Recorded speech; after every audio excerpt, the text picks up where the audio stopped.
আসসালামু আলাইকুম ওৰহমাতুল্লাহি ওয়া বাৰাকাতুহু। আপোনালোকৰ ওপৰত আল্লাহৰ ৰহমত, বৰকত আৰু শান্তি বৰ্ষিত হোক। আউযু বিল্লাহি মিনাশ শাইতানিৰ ৰাজিম। বিসমিল্লাহিৰ ৰহমানিৰ ৰহিম।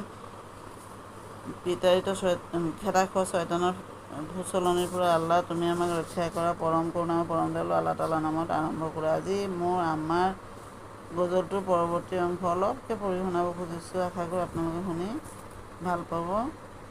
শুকুর গুজারি করো কান্দিয়া বারবার, ফিরিস্তারা খুঁজিয়া বেড়ায় হুকুমে আল্লাহর, যেখানে মশগুল থাকে জিকির আজগার।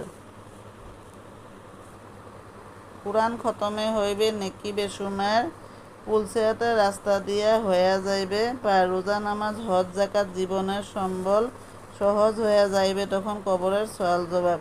কিয়ামতের দিন যখন উপস্থিত হইবে, হাসরের মাঠে লইয়া হাজির করিবে।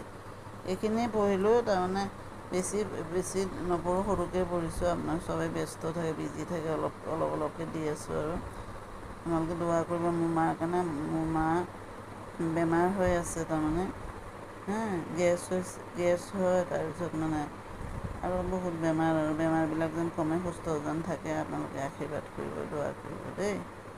আজিলৈ